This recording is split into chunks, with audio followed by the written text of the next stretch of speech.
क्या आपने कभी सोचा है कि बिना किसी वीज़ा, पासपोर्ट या फिर हैवी परमिशन के बिना आप बिल्कुल इंडिया और भूटान के इंटरनेशनल बॉर्डर पर खड़े हो सकते हो, जहाँ एक तरफ हम इंडिया में और हमारे दूसरी तरफ हमारा पड़ोसी देश भूटान है। हमें इंडिया पर और बस ये नदी के उस साइड ये पूरा भूटान का एरिया है। और जहाँ से आपको नेचर की बेहद खूबसूरती एंजॉय करने मिलेगा जो आपकी दिल को छू जाएगा। Welcome to vagrant 2। आज की इस स्पेशल वीडियो में हम आपको ले जाने वाले हैं डुअर्स के 3 सबसे खूबसूरत और offbeat Indo Bhutan border spot पर।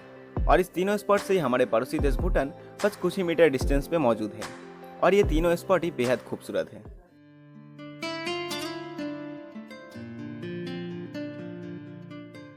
और इस एक ही वीडियो में आपको मिलेगा कंप्लीट इन्फॉर्मेशन, जैसे कि कैसे पहुंचना है, रास्ता कैसा है, खाने पीने का क्या अरेंजमेंट है और जाने की बेस्ट टाइम कौन सा है।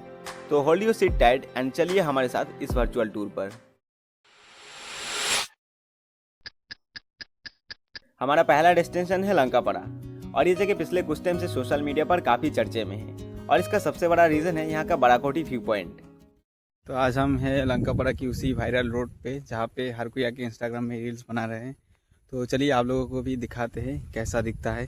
जब आप इस रोड पर ड्राइव करते हो तो आपको दोनों तरफ हरी भरी टी गार्डन दिखेगा और सामने भूटान के बड़े बड़े पहाड़ एक अलग ही सिनेमैटिक वाइब देता है। इसके अलावा यहाँ की हिल्स के टॉप पर बसा एक छोटा सा इको पार्क जहाँ से आपको नेचर की ब्यूटीफुल व्यू दिखेगा और इस इको पार्क के सामने से जितने भी वैली दिखेगा सारे भूटान के। और यहाँ एक वैली के ऊपर बना है एक महादेव की स्टैचू, जहाँ पहुँचने के लिए आपको थोड़ा ट्रैकिंग करके जाना होगा, लेकिन टॉप पर पहुँचकर जो 360 डिग्री व्यू दिखने को मिलता है वो आपकी सारी थकावट दूर कर देगा।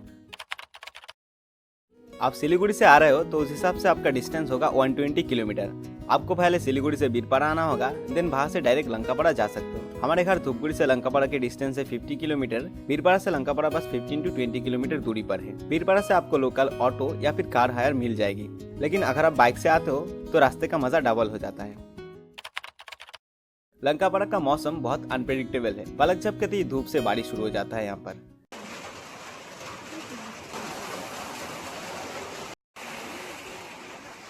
मॉनसून और विंटर दोनों सीजन में ये जगह अलग रूप दिखाती है, लेकिन आप किसी भी टाइम आ सकते हो, कोई दिक्कत नहीं है। लेकिन एक सजेशन है कि आप जब भी यहाँ पे आते हो तो अपने साथ रेनकोट जरूर कैरी करना। इको पार्क के पास और विलेज में छोटी शॉप्स है जहाँ से आपको टी, स्नैक्स, मैगी और बिस्किट मिल जाएगा, लेकिन हैवी लंच के लिए बीरपाड़ा टाउन सबसे बेस्ट ऑप्शन है। हमारा दूसरा स्पॉट है गारूचिड़ा इको विलेज। अगर आपको शोर शराबों से दूर एकदम शांत और नेचर के बीच वक्त बिताना पसंद है तो गारूचिड़ा आपका दिल जीत लेगा।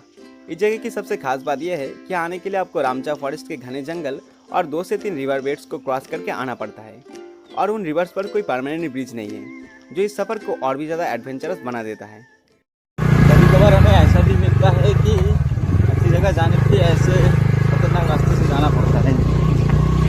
यहाँ आकर आपको पता ही नहीं चलेगा कि आप इंडिया में हो या फिर भूटान में, क्योंकि यहाँ कोई फेंसिंग या फिर बॉर्डर वॉल नहीं है। यहाँ पहुँचने के बाद यहाँ की काम और ब्यूटीफुल नज़ारे आपकी जर्नी की सारी थकावट दूर कर देगा। और यहाँ पे मैं बहुत देर से बैठा हूँ और यहाँ पे बैठ के बहुत ज़्यादा शांति फील हो रहा है। मतलब ये जगह भी बहुत ज़्यादा क्लोज टू नेचर है, क्योंकि चारों तरफ एक तो आपको हरियाली देखने को मिलेगा और दूसरी बात कि ना ही यहाँ पे आसपास कोई घर है और चारों तरफ का व्यू आप एक बार देखो। और यहाँ एक वॉच टावर है जहाँ से पूरे फॉरेस्ट और बॉर्डर लैंडस्केप का 360 डिग्री व्यू दिखता है, जो बिल्कुल ऑसम है। और पार्क के अंदर छोटे छोटे वुडन हट्स और किड्स प्ले एरिया भी बनाया हुआ है। धूपगुड़ी से गारूचिड़ा की डिस्टेंस है लगभग 40 किलोमीटर और सिलीगुड़ी से अराउंड 120 किलोमीटर। यहाँ आने के लिए भी आपको बीरपाड़ा होकर आना पड़ेगा। ध्यान रखें कि मानसून के पीक टाइम पर रिवर बेड्स में पानी भर जाता है, तब यहाँ पे आना थोड़ा रिस्की हो सकता है। ऑफ सीजन या फिर ड्राई सीजन में आना सबसे ज़्यादा सेफ है। यहाँ कोई बड़े होटल्स नहीं है। इको पार्क के पास आपको लोकल स्टॉल्स पर मोमो, चाउमीन और कोल्ड ड्रिंक्स मिल जाएगा।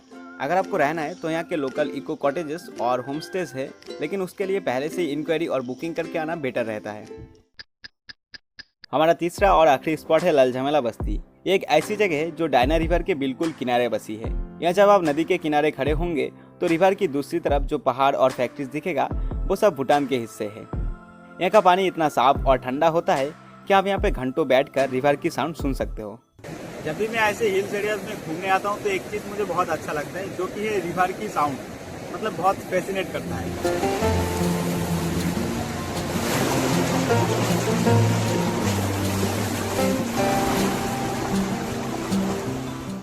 समर के टाइम यहाँ की नदी की पानी को टी गार्डन्स में भेजने के लिए स्पेशल पंप और मशीन्स लगाई जाती है, जो देखने में काफी इंटरेस्टिंग लगता है। बगान के लिए, चाय बगान के लिए, खेतों में यूज करने के लिए। चाय बगान की खेती में, चाय की खेती में। अगर आप सिलीगुड़ी से आते हो तो आपको उसके लिए पहले मालबाजार आना होगा, देन चालसा और नागराकाटा क्रॉस करके धरणीपुर नाम से एक बस स्टैंड पड़ेगा। वहाँ से राइड लेकर लगभग 10 किलोमीटर दूरी पर है लाल झमेला बस्ती, और सिलीगुड़ी से लगभग 90 किलोमीटर और धूपगुड़ी से अराउंड 40 to 45 किलोमीटर। विंटर यानी दिसंबर टू मार्च यहाँ का पीक सीजन है। इस टाइम पे लोग दूर दूर से यहाँ पे आते हैं पिकनिक मनाने के लिए। अगर आपको शांति चाहिए तो ऑफ सीजन या फिर रेनी सीजन के बाद आना सबसे बेस्ट होगा। पिकनिक सीजन में यहाँ पे टेम्पोररी स्टॉल लगते हैं, लेकिन बाकी टाइम आपको धरणीपुर या फिर नागराकाटा टाउन में ही अच्छा खाना मिलेगा। लोकल लोगों से बात करके उनकी लाइफस्टाइल के बारे में जानना यहाँ का एक खास एक्सपीरियंस है। तीनों स्पॉट को कवर करने के बाद आइए आपको कुछ इंपॉर्टेंट चीज बताता हूँ जो आपके ट्रिप को और भी ज्यादा आसान बनाएगा। अगर आप चाहते हो कि एक दिन में तीनों स्पॉट को कवर करो तो उसके लिए आपको सुबह 8 बजे निकलना होगा, और आपको रूट रखनी है सिलीगुड़ी या फिर धूपगुड़ी से लंकापाड़ा, देन गारूचिरा, देन लाल झमेला बस्ती, और इस हिसाब से आप एक ही दिन में तीनों स्पॉट को कवर कर सकते हो। तो आने के लिए व्हीकल की बात करें तो बाइक या फिर एसयूवी कार यहाँ के रास्तों के लिए बेस्ट ऑप्शन है, क्योंकि गारूचिरा और लाल झमेला बस्ती के पास थोड़ा बहुत ऑफ रोड है, रिवर बेड सेक्शन है, तो इसीलिए एसयूवी कार या फिर बाइक से आना सबसे ज़्यादा अच्छी ऑप्शन हो सकता है। हमारे पास एसयूवी या कार नहीं है तो इसीलिए हम स्कूटी प्रेफर किए। वैसे भी हमारे घर से ये ज़्यादा दूर भी नहीं है। और यहाँ पर आने के लिए आपको जो जो चीज़ ज़रूर कैरी करनी चाहिए वो है रेनकोट, पावर बैंक और कैश, क्योंकि बॉर्डर एरिया है तो नेटवर्क का इशू हो सकता है, तो उसमें ऑनलाइन पेमेंट करने का भी दिक्कत आ सकता है। और साथ में ड्रिंकिंग वाटर हमेशा साथ रखें। और लास्ट में एक ही चीज़ बोलना चाहूँगा कि इन सब जगह की खूबसूरती को बरकरार रखने की जितना रिस्पॉन्सिबिलिटी वहाँ के लोगों के है, ठीक उतना ही रिस्पॉन्सिबिलिटी हमारे भी बनता है जो लोग वहाँ पे घूमने जाते हैं। तो इसीलिए प्लास्टिक बॉटल्स या फिर रैपर्स वगैरह वहाँ मत फेंकिए, उसे अपने बैग में वापस ले आइए। तो यह था हमारा डुअर्स के 3 हिडन इंडो-भूटान स्पॉट का कंप्लीट टूर गाइड। आशा करते हैं कि ये वीडियो आपके अगले डुअर्स ट्रिप को प्लान करने में मदद करेगा। आपको इन तीनों स्पॉट में से कौन सा स्पॉट सबसे ज्यादा अच्छा लगा नीचे कमेंट करके जरूर बताइए। वीडियो अगर आपको अच्छा लगे तो वीडियो को लाइक करिए और अपने ट्रैवल पार्टनर के साथ शेयर करिए। और ऐसे ही अनएक्सप्लोर्ड लोकेशन को एक्सप्लोर करने के लिए हमारे वैगन 2 चैनल को जरूर से सब्सक्राइब करिए। मिलते हैं अगले किसी सफर पर, तब तक के लिए stay curious, stay safe and keep exploring.